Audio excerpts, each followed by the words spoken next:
नमस्कार students, start करते हैं आज का सेशन। एसएससी सीजीएल एग्जामिनेशन को टारगेट करते हुए जिन स्टूडेंट्स का एसएससी एग्जामिनेशन 2024 का टारगेट है, चाहे सीजीएल, सीएचएसएल, चाहे एमटीएस, चाहे सीपीओ या जीडीओ, उन सभी के लिए जो मैथ्स में आने वाले पूछे जाने वाले यथासंभव जो प्रश्न होते हैं, उन प्रश्न के सभी के सॉल्यूशंस लेकर आया हूं मैं।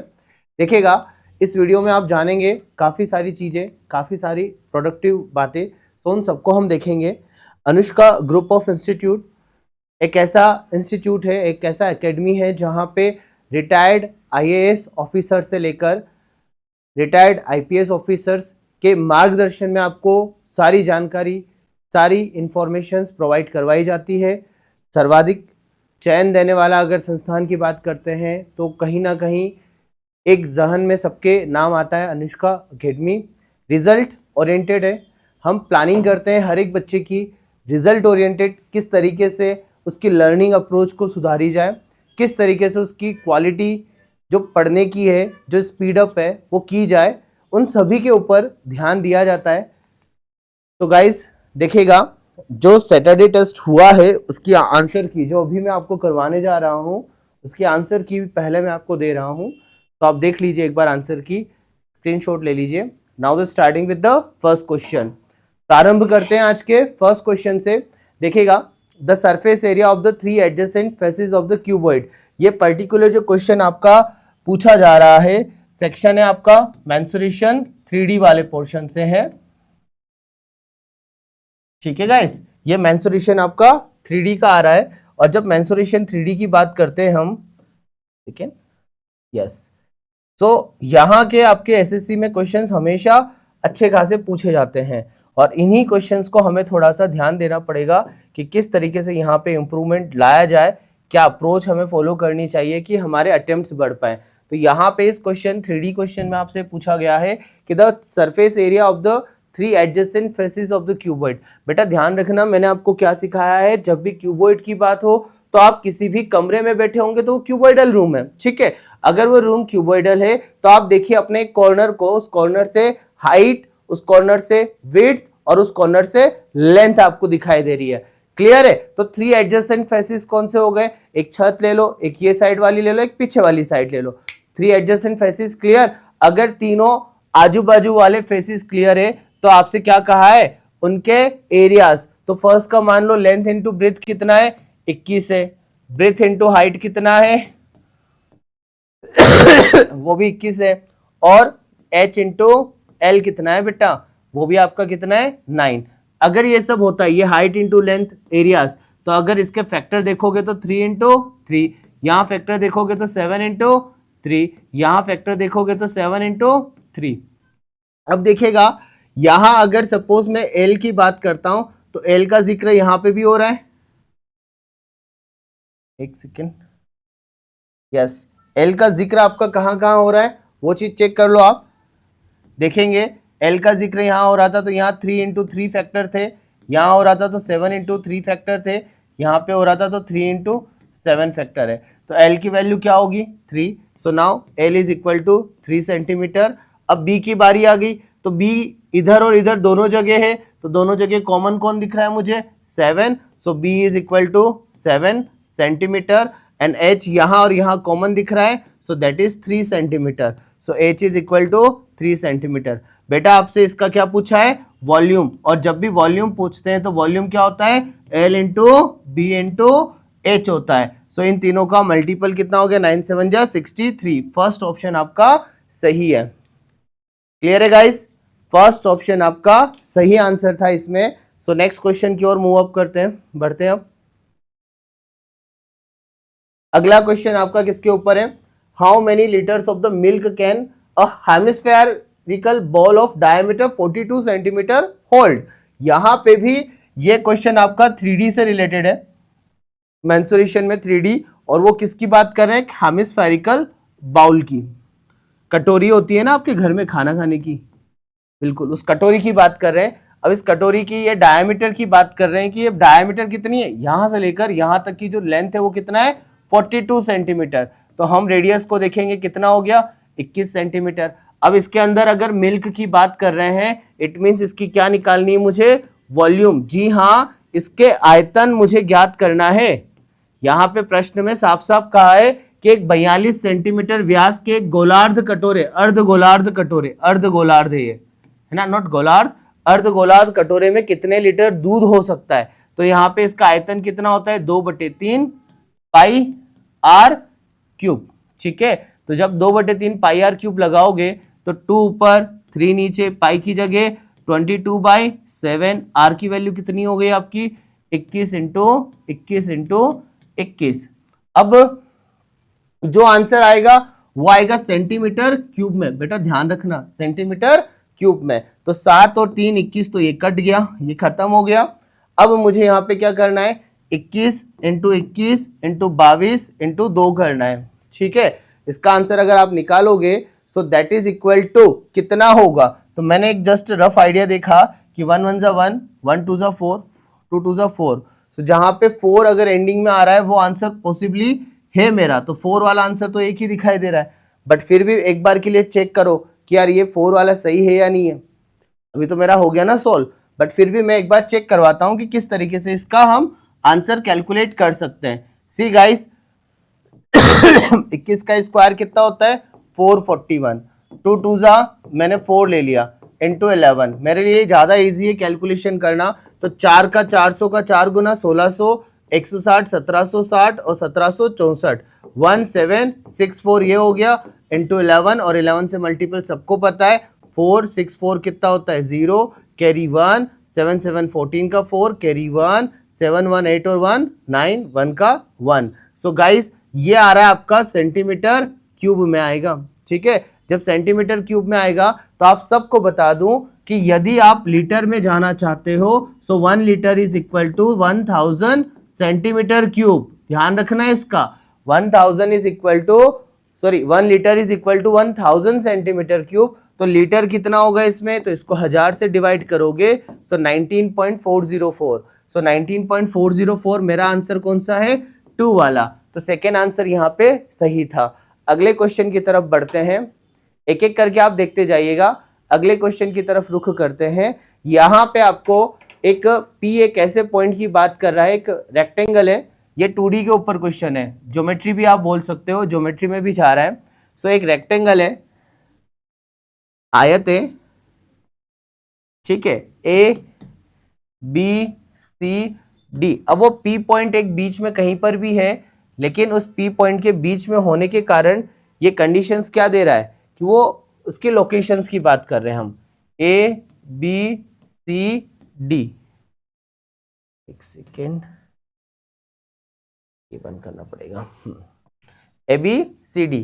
अब यहां आप देखोगे P अगर सपोज पॉइंट यहां होता है, P पॉइंट यहां होता है, तो आपसे ये कहा जा रहा है कि now AP square minus PD square plus PC square minus PD square, PD square मतलब ये वाला ही पोर्शन का मान कितना होगा। तो यहां आप देखोगे दैट इज अ रेक्टेंगल, ये पूरा का पूरा एक क्या बना रहा है, एक रेक्टेंगल बना रहा है। अगर सपोज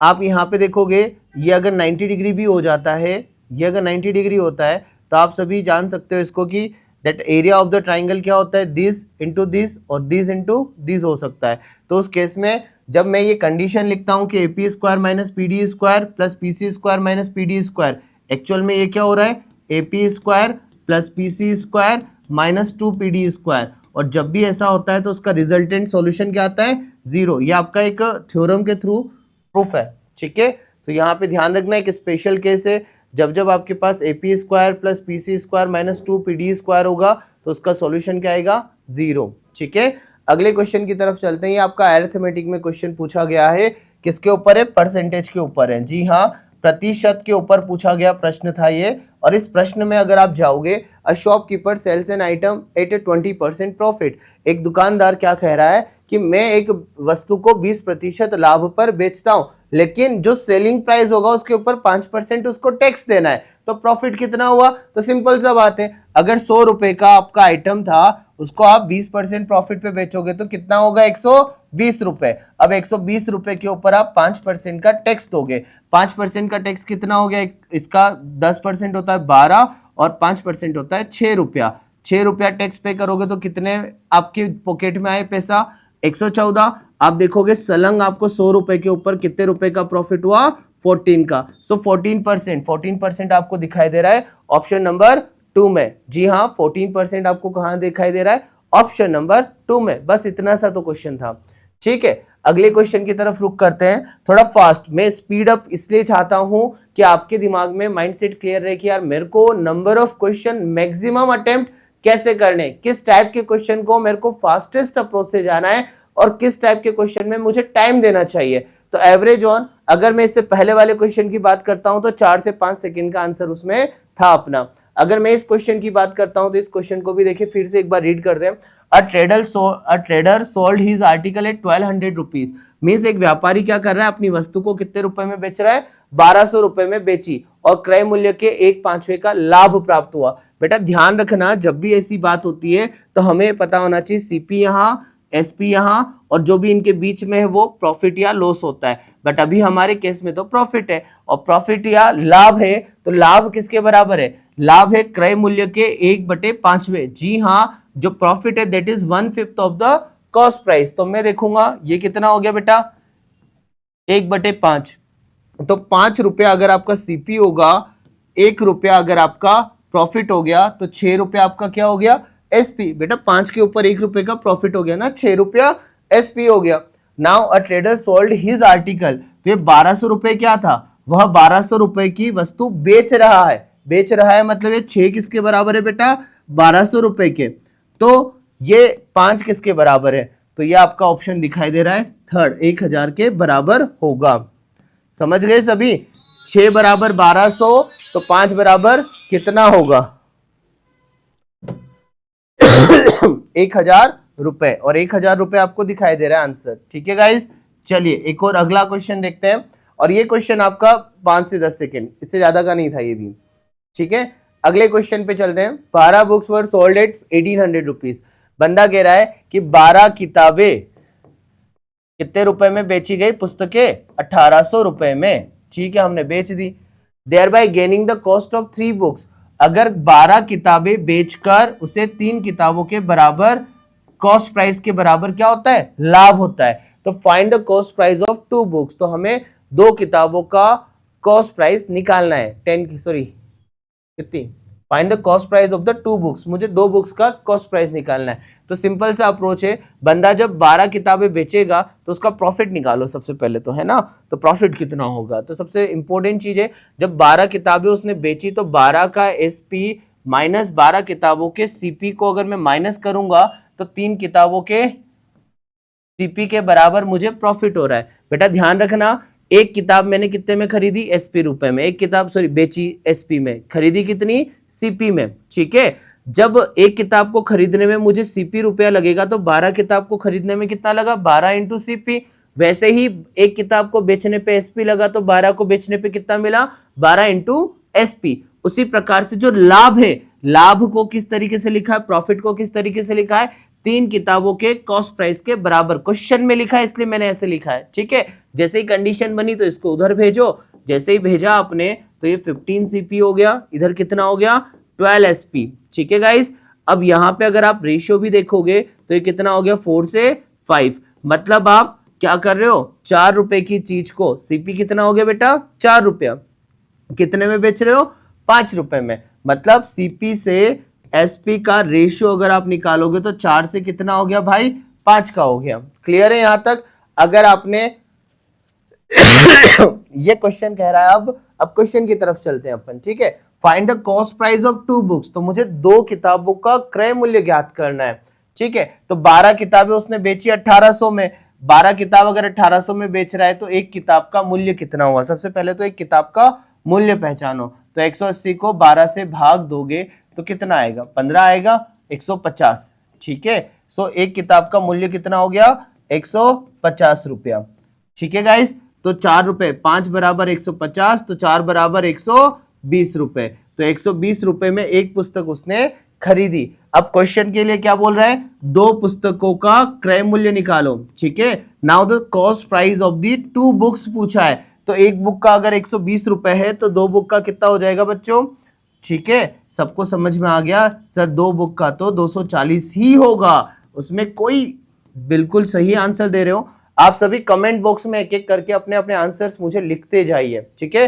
कमेंट बॉक्स में आप सभी के आंसर्स मुझे चाहिए, और आपके कितने क्वेश्चंस अटेम्प्ट हो रहे हैं, कितने क्वेश्चंस आपको 4 से 5 सेकंड में हो रहे हैं, कितने क्वेश्चंस आपके 30 सेकंड से ऊपर में हुए, मुझे उन सभी क्वेश्चंस का आप मुझे टाइम मेंशन करके देंगे कमेंट बॉक्स में, ठीक है गाइस। कमेंट बॉक्स में हर एक बच्चे का मुझे यहाँ पे रिप्लाई चाहिए। अगेन अगले क्वेश्चन की तरफ रुख करते हैं।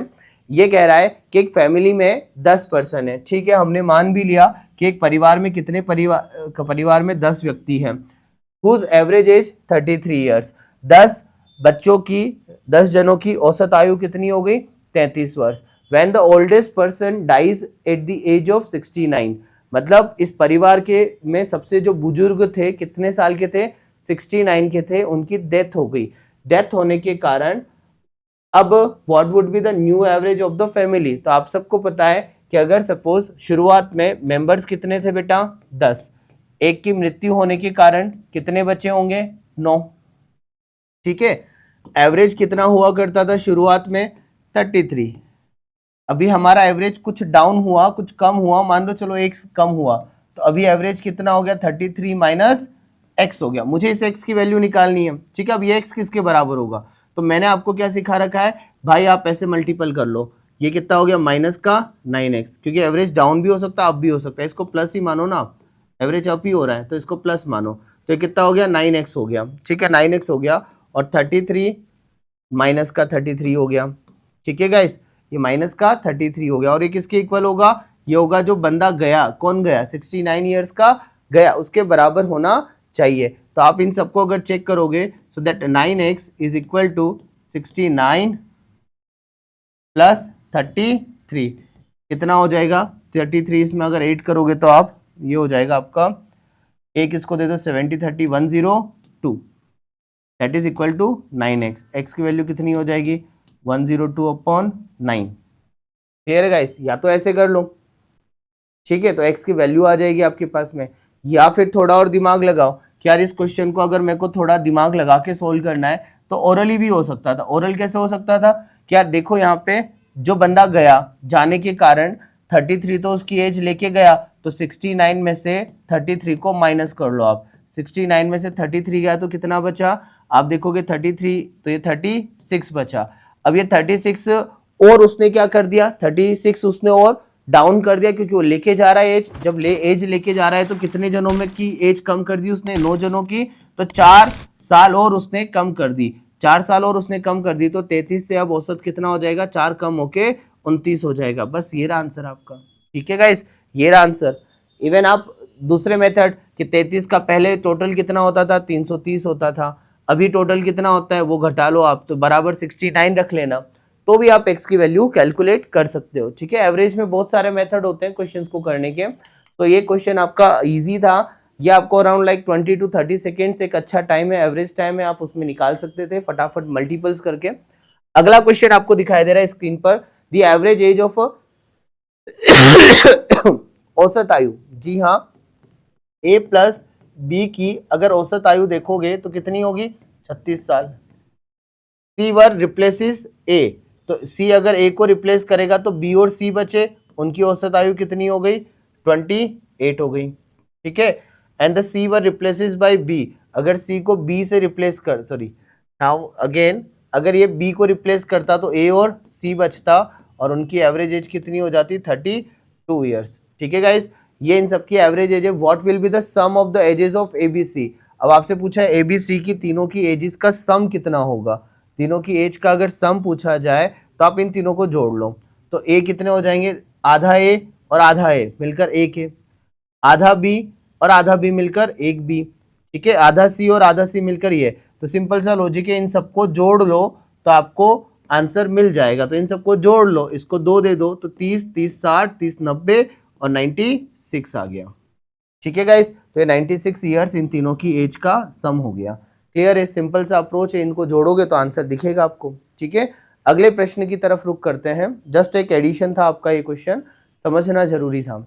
यहाँ पे 37.5%, सिंप्लीफिकेशन के ऊपर क्वेश्चन है कि 37.5% 2400 का, तो यदि आपको इस परसेंट की फ्रैक्शन वैल्यू याद है, फ्रैक्शन वैल्यू कितनी होती है 3/8, ठीक है 2400 का लिख दिया। इसकी फ्रैक्शन वैल्यू याद है, बिल्कुल याद होगी आप सभी को, बहुत याद, अच्छे से याद करवा रखी मैंने, 63। तो इस x की वैल्यू क्या होगी? ऐसे क्वेश्चन को आप कितनी देर में कर सकते हैं, आप खुद सोचो। 8 या 24, 300, 300 का 3 गुना कितना होता है 900, ठीक है। 3 से कितनी बार गया बेटा 21, 21 दूनी कितना हो गया 42, तो आंसर कितना आया 942। 942 आपका एक ऑप्शन दिखाई दे रहा है, third is the right answer. चलें आगे बेटा, क्लियर। नेक्स्ट क्वेश्चन की तरफ चलते हैं। नाउ अगेन ये पूछ रहा है ग्रेटेस्ट फ्रैक्शन। बेटा जब भी ऐसा क्वेश्चन आता है कि सबसे बड़ा भिन्न कौन सा होगा, तो आप ज्यादा टाइम वेस्ट मत करो और इसको डिवाइड करना स्टार्ट करो, ठीक है। तो ये होता है 1 2/15। बेटा 1 2/15, तो 1/15 का परसेंटेज वैल्यू याद है ना 6.666, तो 6 दूनी 12 लगभग 13, तो ये इसकी वैल्यू होगी 1.13 के आसपास, ठीक है। 33/26 जाओगे तो 1, और ऊपर कितना आ रहा है 26 से 7 ऊपर है, 7/26 है। गाइज अगर ये देखोगे 7 3 21 और 7, ये अगर सपोज 1/4 भी करोगे तो लमसम जो ये वैल्यू आएगी ये 2.5 से ज्यादा आएगी, तो मोर देन 2.5 2.6 के आसपास कहीं आएगी, ठीक है। 8/7 को देखोगे, 8/7 इज द इक्वल टू 1.14 है, ठीक है। 20/16 देखोगे तो ये तो 5/4 है, और 5/4 कितना होता है 1.25। सो गाइज आपको कौन सा ऑप्शन बड़ा दिखाई दे रहा है? जी हाँ, सो 33/26 is the largest fraction. So 23/36 is the largest fraction, and which one is the smallest अगर पूछा होता तो 17/15 इज द स्मॉलेस्ट फ्रैक्शन, ठीक है गाइज। चलिए अगले क्वेश्चन की तरफ रुख करते हैं अपन।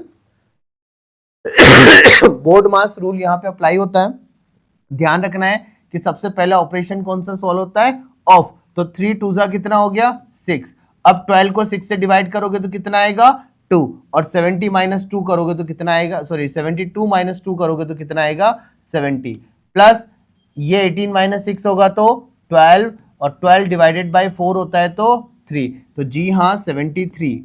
इसका आंसर कितना आ रहा है बच्चों 73, बिल्कुल 4 से 5 सेकंड का आंसर था ये, ठीक है। अगले प्रश्न की तरफ रुख करते हैं, ठीक है। स्क्रीन पे अगला क्वेश्चन दिखाई दे रहा है, A alone can do a piece of work in 12.5 days and B alone can do the piece of work in 22.5 days। भाई A बंदा है वो 12.5 दिन में किसी कार्य को अकेला करता है, B दूसरा बंदा है वो 22.5 दिन में उसी काम को अकेला पूरा कर रहा है। यदि दोनों को मिलकर हम 1680 रुपए भुगतान करते हैं, दोनों को कितना पैसा दे रहे हैं अब अपन 1680 रुपया दे रहे हैं, दे दो चलो। तो भाई जो मेहनताना होता है, जो किसी व्यक्ति को आप पैसा देते हो किस बिहाफ पे देते हो? सिंपल सा लॉजिक है, जितना जो आदमी काम करेगा, जितनी जिसकी दक्षता होगी उसको उतना ही सैलरी मिलेगा, जिसकी दक्षता कम होगी उसको कम सैलरी मिलेगी, सिंपल सा लॉजिक है। तो यहाँ पे हमने एफिशिएंसी देखनी है, तो आप यहाँ पे देखो इन दोनों के टाइम का रेशियो कितना आ रहा है, तो ये गया 5 से, टाइम का ratio, see guys the ratio of the time, ratio of the time कितना है 5:9, तो यहाँ पे एफिशिएंसी का रेशियो कितना हो जाएगा 9:5। अगर एफिशिएंसी का रेशियो 9 से 5 है तो यहाँ पे जो पैसा बटेगा ए और बी में किस रेशियो में बटेगा 9 से 5 के रेशियो में। 9 और 5 कितना होता है 14, 14 से कितनी बार कट रहा है 14 1 जा 14, 14 4 जा, सॉरी 14 2 जा 120 टाइम्स। अब 120 का अपने को किसका एक ही निकालना है ना, एक को कितना मिला तो 120 × 9 कितना होता है 12 9 108, 12 9 है 1080। सो आपका ऑप्शन कौन सा है first 1080 is the right answer. अगला क्वेश्चन है, स्क्रीन पर दिखाई दे रहा है, ये आपको एक जस्ट मार्क्स दे रखे हैं, the bar graph given in the question given the number of days of 5 students, ठीक है, go to school in a particular year, मतलब कितने दिन पूरे साल भर में कितने दिन थे, टोटल 240 वर्किंग डेज थे आउट ऑफ 240 डेज। जैसे राहुल है 175 दिन गया, मुकेश 210 दिन गया, राम 180 दिन गया, विराट 200 दिन गया, सचिन 160 दिन गया, ठीक है। ये बस अपने को पहचानना है कि कितने कितने दिन गए हैं, उसके बिहाफ पर हमें क्वेश्चंस पूछे गए। पहला क्वेश्चन आपसे पूछा जा रहा है the ratio of the attendance of Rahul and Virat is, तो राहुल और विराट का, भाई साहब ये राहुल, केएल राहुल तो नहीं है कहीं, बिल्कुल केएल राहुल की बात कर रहे होंगे, 175, और विराट कोहली कितने दिन गया भाई साहब, 200 दिन गया, ये बिल्कुल मेहनती बच्चा है विराट कोहली, है ना। सो यहाँ अगर इसका रेशियो काटोगे तो 7/25 से कितनी बार गया, 7 बार, ये कितनी बार गया, 8, तो ये आपके क्वेश्चन का आंसर है 7:8, जो कि क्वेश्चन नंबर फर्स्ट था। ठीक है गाइस, दूसरा क्वेश्चन आपको स्क्रीन पे दिखाई दे रहा है।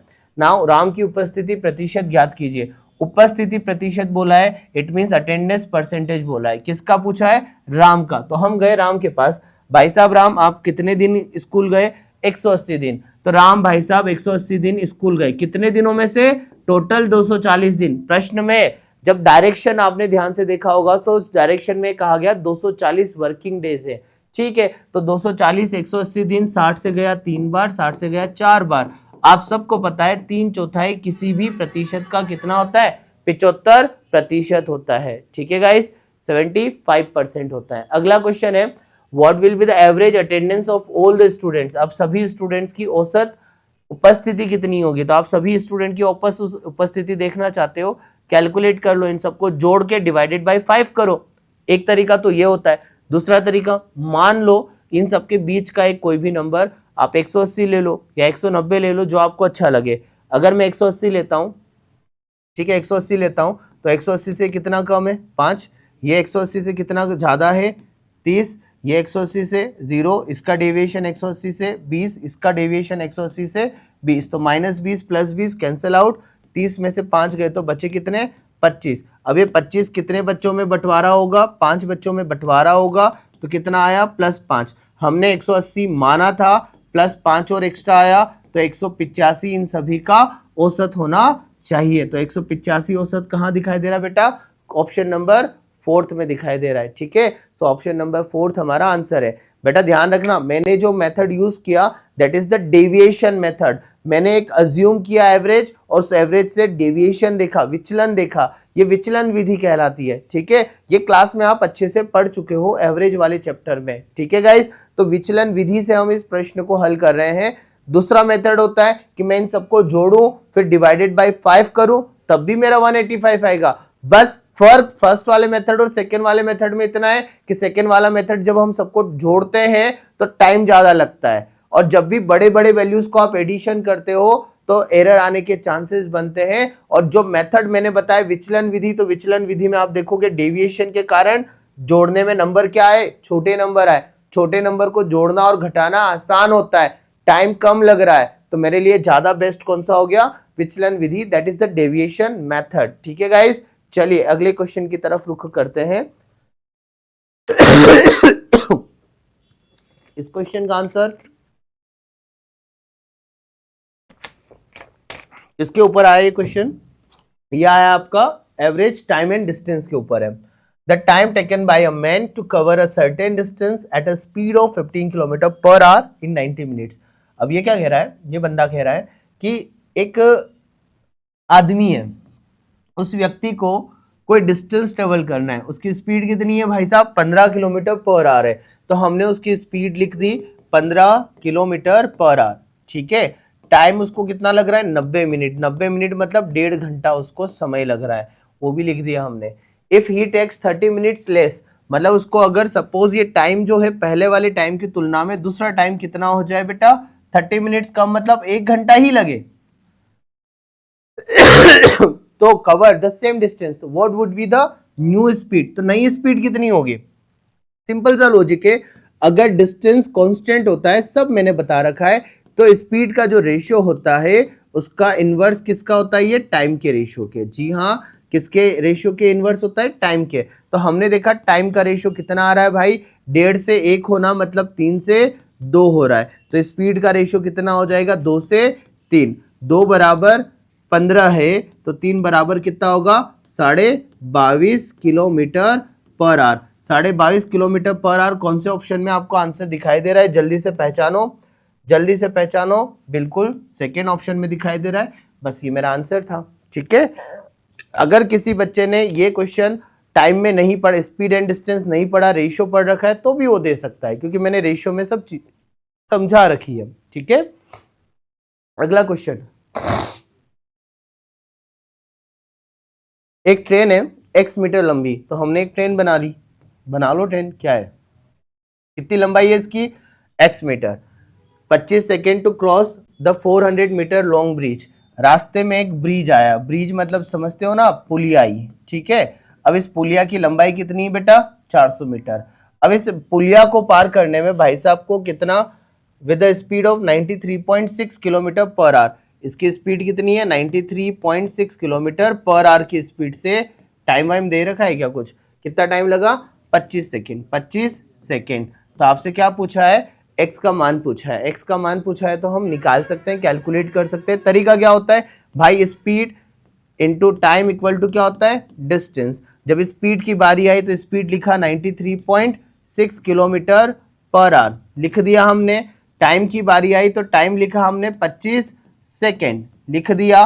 और डिस्टेंस कितना ट्रेवल करेगा, x तो खुद की लेंथ इतना होगा प्लस 400 और एक्स्ट्रा ट्रेवल करेगा, वो भी लिख दिया। लिखने के बाद विचार आया कि यार ये सेकेंड, ये मीटर और ये किलोमीटर पर आवर, बहुत नाइंसाफी है। नाइंसाफी क्यों है भाई साहब, एक यूनिट आप अलग में डाल रहे हो मीटर में और एक यूनिट डाल रहे हो किलोमीटर पर आवर, गलत बात है। सो इस किलोमीटर पर आवर को मीटर पर सेकेंड में बदलने के लिए 5/18 का हम मल्टीपल डिवाइड करेंगे, चलेगा, बिल्कुल। सो अब जब हम यहाँ देख रहे हैं 18 है, तो 18 से कितनी बार 9 से कट करने की कोशिश करो, 9 2 जा, और 9 से कितनी बार कट जाएगा भाई, ये 9 से 1 टाइम, फिर भाग नहीं जाएगा उसका 0, देन 0.4 टाइम, ठीक है गाइस।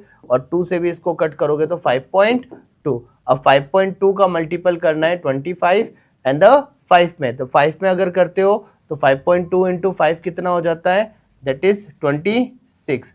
26 इंटू 25 कितना होगा, 625। 625 प्लस 25, 650, तो ये कितना आ गया, 650 किसके बराबर है, x प्लस 400 के। तो x की वैल्यू कितनी हो जाएगी बेटा, इसको माइनस करोगे तो आपको आंसर मिलेगा 250। ये रहा आपका आंसर, जी हाँ, option number 2 is the right answer. बस ध्यान रखने वाली बात थी कि जब हम स्पीड को चेंज करते हैं तो स्पीड को चेंज करते टाइम किलोमीटर पर आवर को किस में चेंज करना है, मीटर पर सेकेंड में चेंज करना आवश्यक था, ठीक है। यहाँ चलिए एक और क्वेश्चन है, एज रिलेटेड प्रॉब्लम्स के ऊपर पूछा गया है। Now Shiv is a 5 times as old as his brother. अब यहाँ पे कह रहा है शिव भाई साहब जो हैं, उनके भाई साहब छोटे भाई हैं शक्ति भाई साहब से, ठीक है, कितने बड़े हैं, 5 गुना बड़े हैं। हमने बना दिया 5 गुना आप बड़े हो, लिख दो, लिखने में कोई दिक्कत है नहीं है। और ये कब की बात कर रहा है, वर्तमान, वर्तमान समय मतलब प्रेजेंट में, ठीक है। आज वर्तमान प्रेजेंट में हमने इनका रेशियो ले लिया 5:1, ठीक है। अब 12 साल बाद will be twice the age of, यहां लिखा है देखो, after 12 years he will be twice the age of his brother. क्या लिखा है बेटा, 12 वर्ष के बाद उसकी आयु उसके अपने भाई की आयु का कितना हो जाएगी, 2 गुनी। तो हमने 12 साल बाद की बात कर रहे हैं तो 12 साल इसकी एज भी बढ़ी, 12 साल इसकी एज भी बढ़ी, और ये कितना हो गया, 2 गुना हो गया। अगर ये 2 गुना हो गया किसका, एक का, तो यहां हमने देखा कि सेम वैल्यू का इंक्रीमेंट हो रहा है, सेम वैल्यू का इंक्रीमेंट हो रहा है तो इधर भी सेम डिफरेंस होना चाहिए ना। यहाँ कितना है बेटा, 4, यहाँ कितना है 1, इसको 4 बनाने के लिए 4 का गुना, तो ये कितना हो गया 8, ये कितना हो गया 4। ये मेथड है ना, अपने कॉन्सेप्ट पढ़ रखे हैं। बस 5 और 8 के बीच का डिफरेंस देखो 3, 1 और 4 के बीच का डिफरेंस देखो 3, वो 3 किसके बराबर है, बस दिखाई दे रहा है 3 किसके बराबर है, 12। मल्टीप्लायर कितने का मिला आपको, 4 का। जैसे आपने 4 का मल्टीप्लायर देखा तो आपसे क्या पूछा, शिव की वर्तमान आयु ज्ञात कीजिए। तो शिव भाई साहब ये है और इसकी वर्तमान आयु निकालनी है, तो आप क्या करोगे, इस 4 का इस 5 में गुणा करोगे। सो शिव की वर्तमान आयु कितनी हो जाएगी, 5 4 जा 20। जी हाँ, इस क्वेश्चन को आपको 15 सेकेंड इजीली आप इसको कर सकते हो। कैलकुलेशन और भी इजी, ओरल भी हो सकती थी इस क्वेश्चन की, ठीक है। अगले क्वेश्चन की तरफ रुख करते हैं। यहाँ कहा है कि what is the number of 2 digit numbers whose sum of digits is at most 3। ऐसे कितने 2 अंकों की संख्या होगी, जी हाँ, जैसे 2 अंकों की संख्या है, इन दोनों के अंकों का योग एटमोस्ट, एटमोस्ट बोला मतलब, एटमोस्ट का मतलब क्या होता है, अधिकतम। तो 3 भी हो सकता है, 2 भी हो सकता है, 1 भी हो सकता है। अब 2 अंकों की संख्या का योग 0 तो कभी होगा नहीं, तो ये हटा दो, ठीक है। अब ये सोचो 1 कब कब होता है, तो एक सिर्फ 10 ऐसा नंबर है जिसमें इसका सम कितना होता है, एक। दो कब कब होता है, दो 1 और 1 हो, एक और एक 2 0 हो, तब दो हो सकता है। तीन कब कब हो सकता है, तीन 1 2 में हो सकता है, 2 1 में हो सकता है और 3 0 में हो सकता है। So there are possible how many numbers, there are possible 6 numbers जिनका एटमोस्ट सम कितना आ सकता है, अधिक से अधिक सम कितना आ सकता है, 3 आ सकता है। ठीक है गाइस, चलिए अगले क्वेश्चन की तरफ रुख करते हैं। The sum of the two digit numbers, ये क्या कह रहा है, एक sum of the 2 digit number, दो अंकों की कोई संख्या है। जी हाँ, दो अंकों की संख्या के अंकों को उलटने से प्राप्त संख्या का योग, मतलब जैसे हमने एक लिखा नंबर एक्स वाई है, फिर नंबर चेंज किया, परिवर्तन किया तो वाई एक्स बना, इन दोनों को जोड़ने पे कितना आता है बेटा, 66। मगर दो अंकों की संख्या को कभी भी ऐसा नहीं लिखा जाता है, समझना।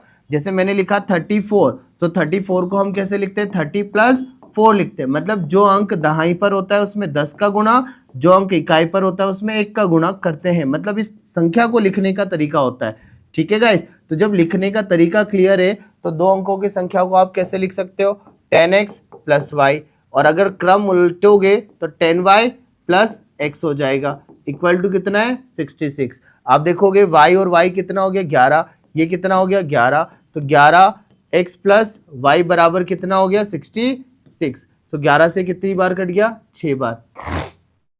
दोनों अंकों का योग कितना है, 6 है। अब आगे उसने क्या कहा है, if the difference between the unit digit and the tens place digit is 2।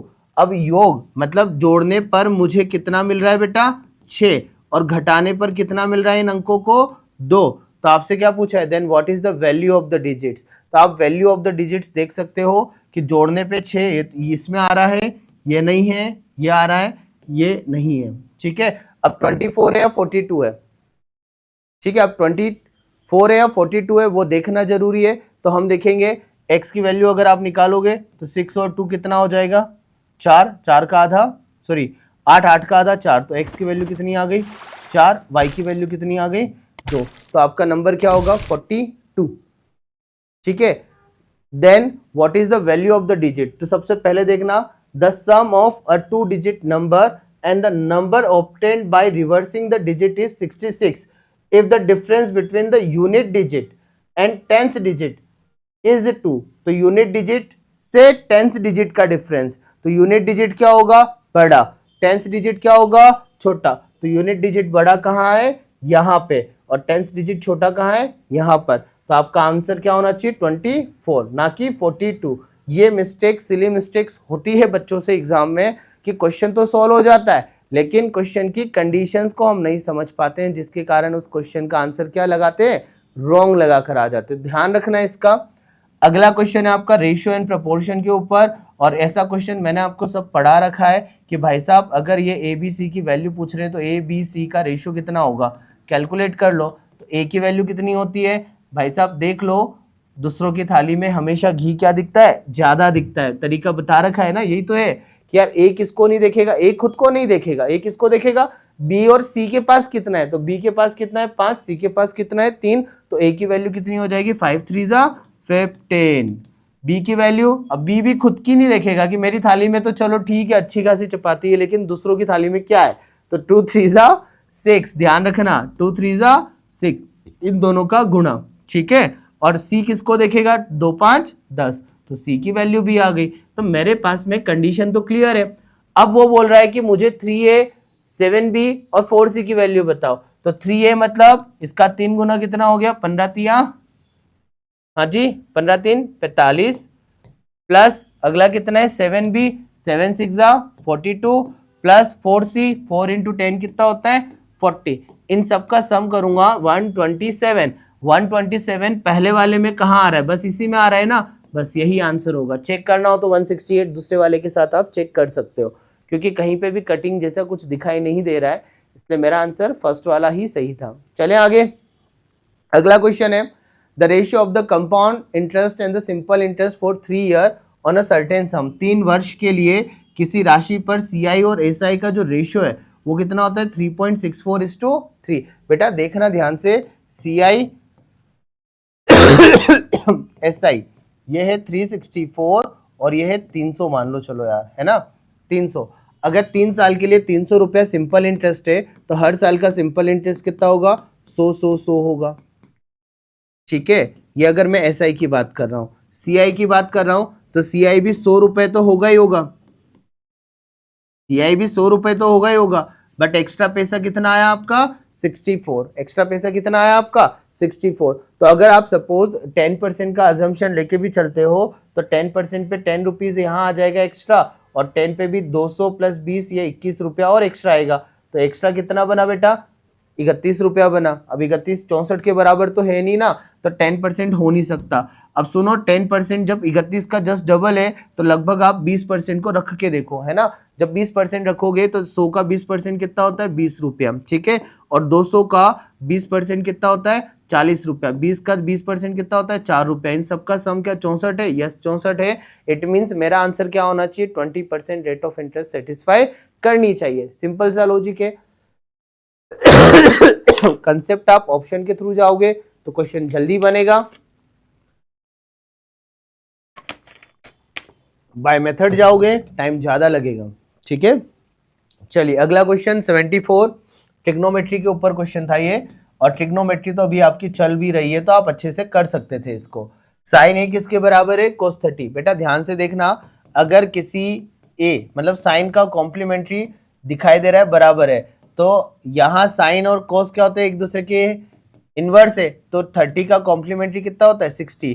तो ए की वैल्यू कितनी आ गई भाई? 60 डिग्री। मैं इसको ऐसे भी लिख सकता था, थोड़ा और अगर घुमाऊंगा तो cos 90 माइनस ए लिखता और ये लिख देता cos 30। दोनों को इक्वेट करूंगा तो 90 माइनस ए इक्वल टू कितना हो जाएगा? 30। फिर ए की वैल्यू कितनी आएगी? 60। अब इतनी रामायण क्यों करूं मैं? ठीक है, जब मुझे पता है कि साइन और कोस क्या होते हैं, दोनों एक दूसरे के कॉम्प्लीमेंट्री कब लगते हैं? जब यहाँ पे कॉम्प्लीमेंट्री एंगल दिखाई देता है। तो 30 का कॉम्प्लीमेंट्री कौन होगा? 60। तो वो अप्रोच ज्यादा बेटर है ना, समझना। ठीक है, अब जैसे ही हम समझे कि यार 60 है तो आगे वाले में क्या पूछा है? 2tan स्क्वायर है, 2tan स्क्वायर है की वैल्यू। ठीक है गाइस, तो 2tan स्क्वायर है कितना होता है? तो 2tan 60 कितना होता है? 1/√3 का स्क्वायर। ठीक है, लिख दिया। माइनस 1045, 1045 कितना होता है? वो तो 1 ही होता है। ठीक है, वो तो 1 ही होता है। सो ये कितना हो जाएगा? 2√3 का स्क्वायर, 3 माइनस, ठीक है, 2tan स्क्वायर है, 10 स्क्वायर है, सॉरी 1060 की वैल्यू तो आपकी √3 होती है ना, मैंने 1030 की वैल्यू लगा दी। तो √3 का स्क्वायर 3, 3 2 सा कितना हो गया? 6, 6 माइनस 1 कितना आ गया? 5, 5 इज द राइट आंसर। ठीक है गाइस, चलें आगे। नेक्स्ट क्वेश्चन लास्ट वन है 75। अब ये दे रखा है कि यार सपोज cot 10 डिग्री है, cot 30 degree, cot 40 degree, cot 50 degree है, cot 80 डिग्री है, √3। सो भाई यहाँ पे देखो cot 10 डिग्री, और अगर सपोज मैं इसके साथ cot 80 लिखता हूँ, ठीक है, तो इसका कॉम्प्लीमेंट्री कितना होता है? 80 होता है। तो cot की जगह कितना आ जाएगा? tan 80 degree into cot 80 degree. तो इन दोनों का मल्टीपल कितना होता है? 1। तो आप ये देखो कि कौन कौन सा एंगल कॉम्प्लीमेंट्री है cot के साथ में। तो 10 किसके साथ एडजस्ट हो गया? 80 के साथ, तो ये 1 हो गया। ये किसके साथ एडजस्ट हो गया? 40 50 के साथ, 1 हो गया। cot 30 की वैल्यू कितनी होती है? cot 30 की वैल्यू होती है √3 और इंटू √3 दे रखा है, तो आपका आंसर कितना आएगा? √3 into √3, 3। Second is the right answer. ठीक है गाइस, तो ये आपके सारे क्वेश्चंस कंप्लीट हो चुके हैं, समाप्त हो चुके हैं। और जब आपके सारे क्वेश्चन समाप्त हुए तो आप 25 क्वेश्चन को कितने मिनट में करने के लिए रख रहे थे? आपका इजीली अगर आप टारगेट रख के चलते हो कि यार ये 25 क्वेश्चन मेरे को करने हैं, तो 15 मिनट इनफ टाइम था आपके लिए। 15 मिनट, 15 से 16 17 हो सकता है, बट 15 to 16 17 मिनट्स इजीली आप कर सकते हो। ये जो लेवल ऑफ एग्जामिनेशन था, क्योंकि अभी अगर मैं 2023 सीजीएल की बात करता हूं तो जहां 150 के आसपास कट ऑफ जारी है, इट मींस 75 क्वेश्चन आपको सही करना है। 75 क्वेश्चन से आप ज्यादा अगर अटेम्प्ट करते हो तो ही आपका फिजिबल दिखता है कि यार मैं टायर 1 क्लियर कर पाऊंगा, क्वालिफाई कर पाऊंगा। और क्वालिफाई करना बहुत जरूरी है। सो यहाँ पे अटेम्प्ट्स आपको बढ़ाने पड़ेंगे विद एक्यूरेसी के साथ में। तो 75 अगर सही अटेम्प्ट करने के लिए आपको कितने क्वेश्चन अटेम्प्ट करने पड़ेंगे? 80-90 के आसपास जाना पड़ेगा।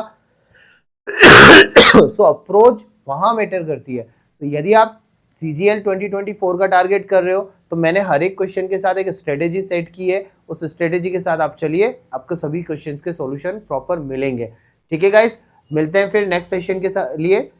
Thank you. और कमेंट बॉक्स में जरूर बताएं कि आपको किस तरीके से क्या क्या चीजें आज सीखने को मिली है जो आपको करना चाहिए। सो कमेंट बॉक्स में मैं वेट करता हूं आप सभी के कमेंट्स का। थैंक यू भाई।